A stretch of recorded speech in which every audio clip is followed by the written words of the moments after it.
I welcome you all to my YouTube channel English with Ease.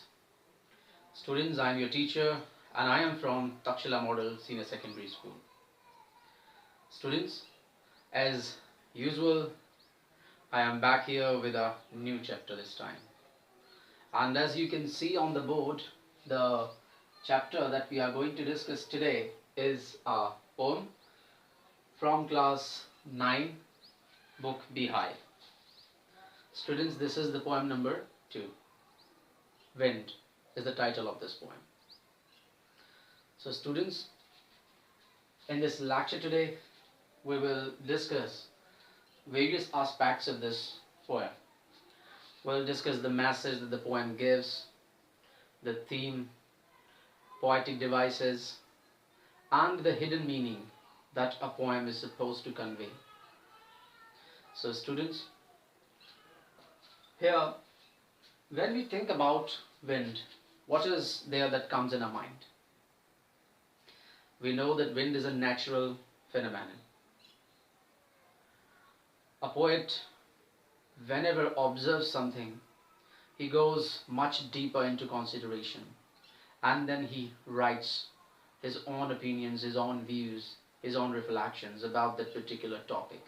And here the poet Subramaniya Bharati has written about wind.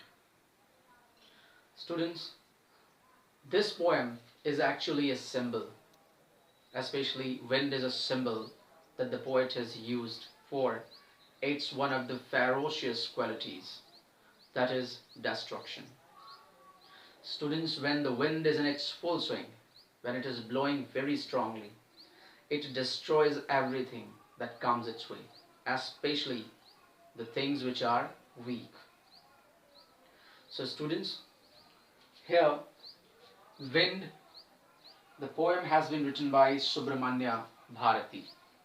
Subramaniya Bharati was born in 1882 and lived up to 1921.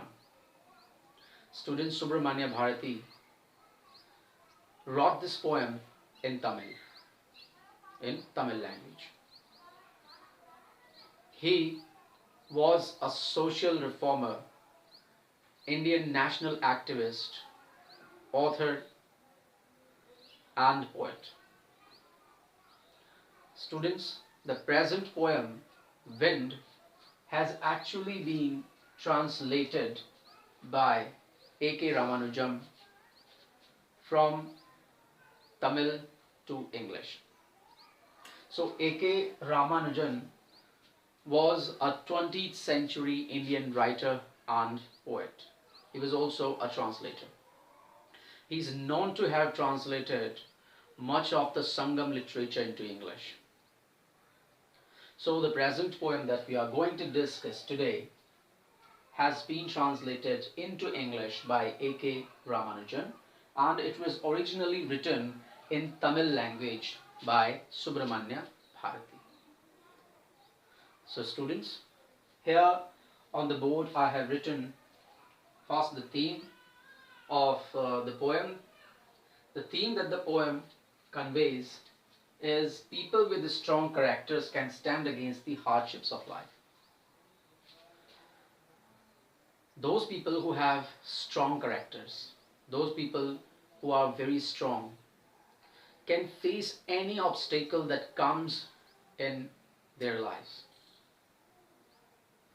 So students, here the poet wants to say, whenever there is a strong wind blowing outside, if a tree is very weak, this wind can blow out the tree. But if the tree is very strong, the wind will not cause any harm to that tree. Rather, it will become its friend. So students, the actual theme, the message that the poet wants to give through this poem is that we should always make our mind tough and character strong, so that we can face any obstacle in our life. The obstacles, the difficulties that we face in our lives are actually compared with wind, or the quality of wind, that is destruction. So students, we should always make our character strong. So here now we are going to discuss the stanza number 1 of this poem. And students, when we are going to discuss, or when we are discussing the stanzas one by one, I'll be telling about the poetic devices used or employed by the poet in the stanzas. In the last poem that I explained here, I taught you, or I explained to you the poetic devices, rhyme scheme, separately at the end of the discussion of the poem. But here I will explain these things while I am explaining the stanzas. So students, here I have written the first stanza. The first stanza, I'm going to read this stanza out to you. Wind, come softly, don't break the shutters of the windows, don't scatter the papers, and don't throw the books on the shelf. So students, this poem is actually a keen observation of the poet Subramaniya Bharati. He has observed wind at one place in general way, and at the second place when it is quite stormy outside, when the wind is blowing very fast. So he has observed wind in two situations. When he has observed wind in a very furious nature, in a very furious situation, he comes to know that wind can be destructive. And he just wants to say that wind is always destructive in its nature, but it can affect only those people, only those things which are very weak. Let's see how. So students, during this poem, though this poem is actually a piece of writing in which the poet directly talks to the wind, but the last two stanzas of this poem, in these last two stanzas of the poem, poet does not talk to wind, he talks to the readers. He tells the readers various aspects of wind. So in the first place, let us just consider this first stanza, and when we are going to read the stanzas one by one, we'll come to know that the poet's tone keeps changing. For example, in the very first stanza, the poet seems to make a request to the wind. And what is the request the poet makes? Poet requests the wind not to blow so strongly. He requests the wind to blow softly. He asks the wind to come softly. He knows the destructive action of wind. He knows that if wind blows very strongly, it can destroy various things. Here the poet says, wind, come softly, don't break the shutters of the windows, don't scatter the pages, don't throw down the books on the shelf. The nature of wind is so furious, it's so violent, that he knows that if the wind continues to blow at this rate, it will surely break the shutters of the windows. Shutters of the windows, here the shutters actually separate the poet from the environment outside. It is actually doing the work of protection for him. It is a barrier that prevents the outside violent winds to enter his house. So he knows that if the wind continues to blow so strongly, it will break the shutters of the windows, it will scatter the pages, and it will also throw down the books on the shelf. So in the first stanza, there are three things which the poet mentions that the wind can cause a destruction to. So in the first stanza we come to know that poet just makes a request to the wind not to blow so strongly. He requests the wind to blow softly. So students, here the poetic device, we can see that here don't and don't and don't. These words don't are being repeated at the beginning of each line. So when there is a repetition of a word, of a phrase, of a sentence at the beginning of each line, we call this anaphora. This is an example of anaphora. Don't, don't, don't. So students, in the first stanza there is the poetic device available, that is anaphora. Later we have stanza number 2. The stanza number 2 reads, "There, look what you did. You threw them all down. You tore the pages of the books. You brought rain again." So students, in the second stanza the poet's tone from request, the poet's tone changes from request to what? Here the poet seems to complain to the wind. His tone has changed from request to complaint. And what is the complaint that the poet makes to the wind? He says, "Look what you have done." Poet knew earlier that if the wind continued to blow so strongly, it would definitely cause a destruction to the shutters of the windows, to the papers, to the books, and this this effect is available, is actually prevalent, is visible in stanza number 2. We see that the wind has done what? It has done what? It has thrown all the books down from the shelf. It has torn all the pages of the books. And it has done what? It has brought rain again. So in the second stanza we come to know that the poet seems to be complaining to the wind that it has done something wrong. And what is this? It has done what? It has just thrown the books down, it has just torn the pages of the books, and it has brought rain with it again. So students, let us now take a look at the poetic device that is employed by the poet in the stanza number 2. And here we come to know that the poet has personified wind. You, and you. There, look what you did. This "you" actually stands for wind. It stands for wind. So here wind has been personified. So this is an example of personification. When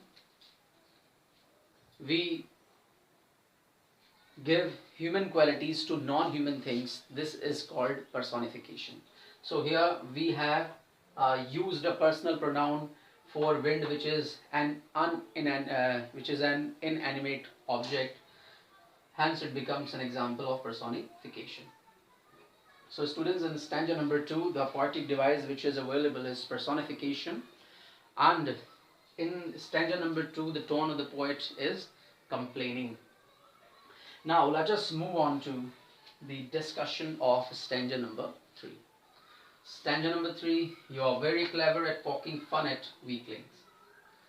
Frail crumbling houses, crumbling doors, crumbling rafters, crumbling wood, crumbling bodies, crumbling lives, and crumbling hearts.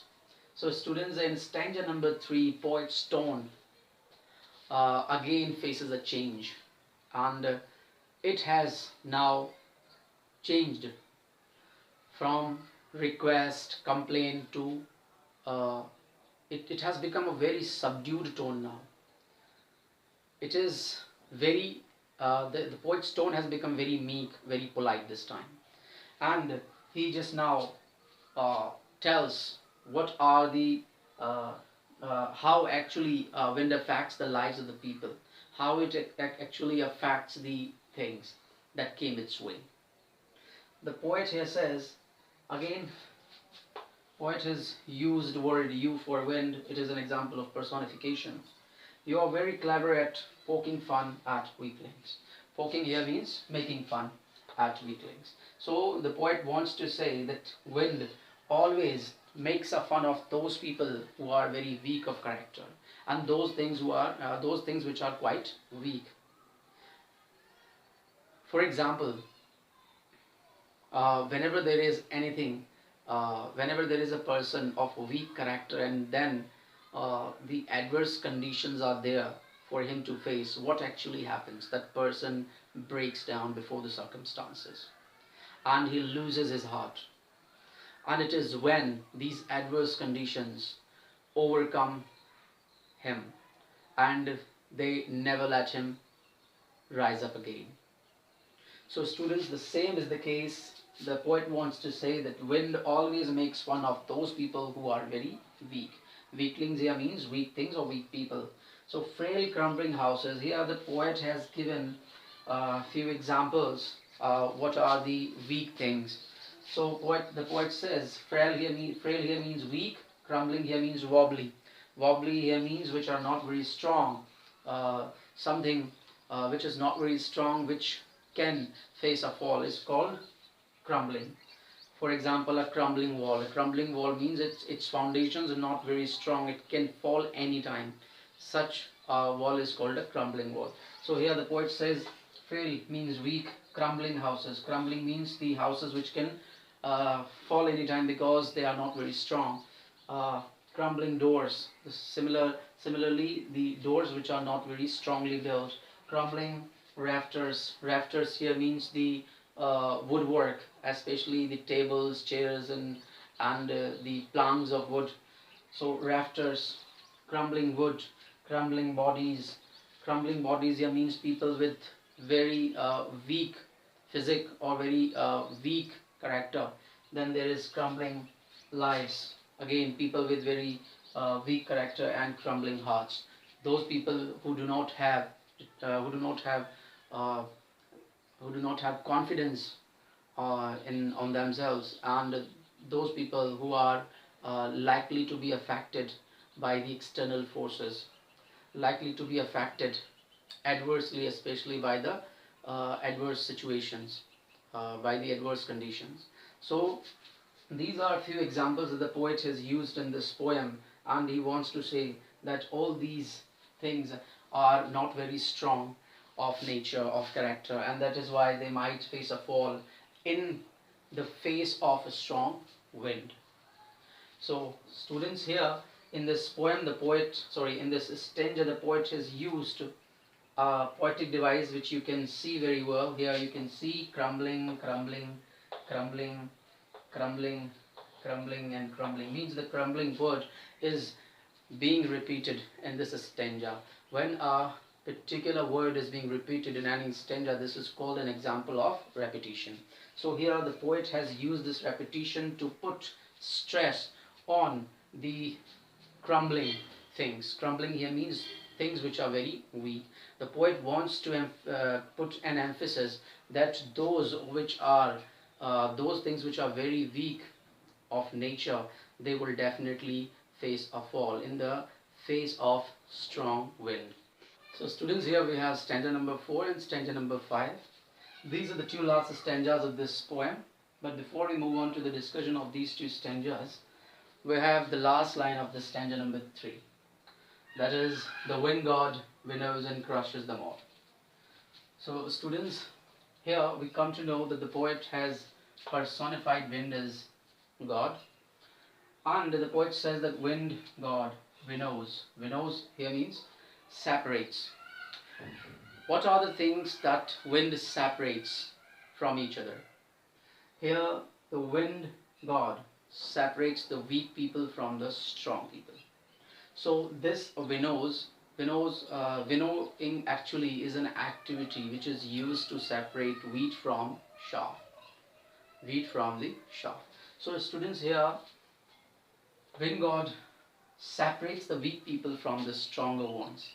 And here this winnows is actually a metaphor for separating the weak from the strong ones. Hence, here this is an example of metaphor. What is metaphor, students? Metaphor is a poetic device which shows a comparison between two dissimilar things. It stands for the comparison between two dissimilar things. So here, winnows is a metaphor for separating the weak from the strong ones. The wind god winnows, it separates the weak from the strong ones, and then what it does, it crushes them all. whom does it crush? It crushes only those things which are weak of nature, and the people who are weak of character. So, students, here now we move on to the stanza number 4. Stanza number 4. Here in this stanza, the poet actually talks to the readers, and he tells the readers that what we should do to make friends with winds, what we should do that wind can not harm us, it cannot cause destruction to us. So in this stanza, stanza number 4, the poet tells us the ways how we can actually avoid the destructive uh, results of the wind, how we can avoid the destruction caused by the wind. So here he won't do what you tell him. He again, the wind here again is personified. The poet has used word he for wind. So he won't do what you tell him. So in the very first line of this stanza, we come to know that whatever the requests you make to the wind, whatever you just ask the wind to do, but it will not listen to you because its actions are governed by itself, right? So it is useless to make requests to the wind. What is this that we should do here to avoid the fierce nature of the wind, or to avoid the atrocities of the wind? We should do what the poet suggests us. He tells us, so come let's build a strong home. So the first thing that he suggests us is to build strong homes. The poet wants to say, let us come together and make our homes stronger so that they can stand against the strong winds that are blowing. So here the hidden meaning that is conveyed in this line is that we should make our character strong. If we are so strong of character, winds in the form, uh, winds here means the difficult situations that we are going to face will definitely not affect us, right? If only when our characters are strong. So here, so let's build strong homes. Let's join the doors firmly. The second suggestion that is given by the poet is let's join the doors firmly. Means if the doors of our houses are very weak, wobbly, and crumbling, the wind will definitely destroy these doors, and it will just break them down. So in order to make our make friends with wind, what we should do, we should just make our homes strong, and we should make we should join our doors firmly. We should not leave them loose. We should close them firmly. We should join them firmly. So the third suggestion, practice to firm the body. And in order to make friends with wind, in order to avoid the destruction that is caused by wind, we should do what? We should just firm our body. Firm here means make strong. We should make our body strong. We should make our heart steadfast. And make the heart steadfast. Steadfast here is the word that means strong.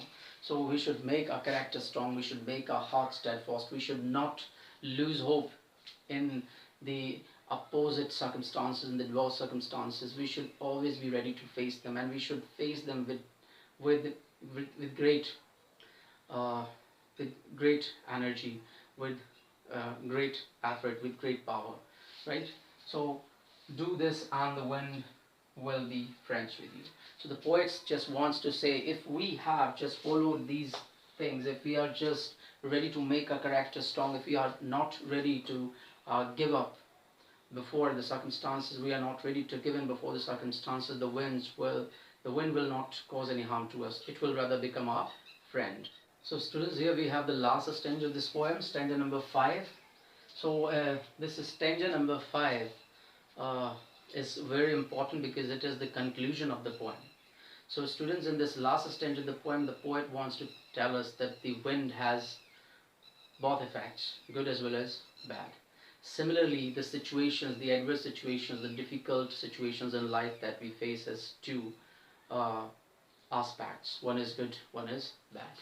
So it's bad effect is that it always blows out, it always kills the weak fires. What is the bad effect of wind? It is the bad effect is that it blows out. Blows out means it kills weak fires. It extinguishes weak fires. He makes strong fires roar and flourish. And the good effect of wind is that it does what? It makes strong fires roar and flourish. Means if a person is of strong of character, the adverse situations that he faces will sharpen his character more, will make him more stronger. But if there is a person who is of very weak character, this person will be broken down by the circumstances, right? So the positive effect, the positive point, the positive nature of wind, of the circumstances, especially the adverse circumstances, is that it always kills the weak people and it always makes these strong people more stronger, and it makes them flourish in their lives. For example, the wind blows out weak fires, but when the fire is stronger, the wind adds fuel to it. It works as a fuel to the fire, and the fire starts burning more fiercely, more rapidly than ever. So students, here in the third line of this stanza, his friendship is good. The poet wants to say that wind actually teaches us a lesson. It gives us a very important message, and the message is that we should make our character strong. If we have made our character strong, whatever the adverse conditions, whatever the difficult situations, whatever the obstacles we have in our lives, we can stand against them and we can face them. And these difficulties, these obstacles will just blow over soon by the passage of time, and they will not just harm us any longer. So students, here his friendship is good. The poet wants to say that we should always be ready to face the difficult situations. We should be ready to face the obstacles happily. Those people only who are of weak character, they just try to avoid the difficulties that are there in their lives, right? But the people of strong characters just face the adverse conditions quite happily with a smile on their face. And we just come to know, we just see at the end that these people are able to overcome these difficulties, and then they become victorious. Then, and it also makes their character even more stronger than before. So students, the last line of this stanza, we praise him every day. The poet wants to say that in the third line he says that we should happily, or we should be ready to face the difficulties, because these difficulties make our character more stronger. Then in the last line he says we praise him every day, that we should praise wind every day. We should pray wind because it gives us a message, one reason, and since the wind always stands as a symbol for difficulties, so we should always be ready to face the difficulties. We should not avoid them, we should not run away from them. So students, overall this is a very this is a highly symbolical poem. Secondly, it gives us a very important message. The message is that we should always make our character strong. We should not lose heart in case of difficult situations or hardships that we are supposed to face in our lives. There are many conditions when we are unable to face the situations, but it is not so that we should try to run away from them, but we should come in the face of these situations and we should try to stand up against them. So students, with this we have read this poem number 2 of the book Beehive Wind. So students, I have explained the poetic devices of that the poet employed in this poem. And finally, let me tell you the nature of this poem. This poem is actually written in free verse. There is no rhyme scheme and there are no rhyming words. A poem written in free verse is a poem that does not follow a rhythmic pattern at the uh, end of each verse line. So, students, I hope that I have tried to explain this poem to you. Each poem expresses a deep meaning apart from the meanings of apart from the meanings that the words convey. So here, this poem stands as a symbol, and hence this poem gives us a very good message. We should follow this, and if we follow this message, we will be strong of character. This strong character of ours will definitely help us in future to achieve our goals, and it will give us strength to fight the hardships of life. So students, with this I come to an end with this poem, and very soon I'll be back with a new chapter. So students, thank you.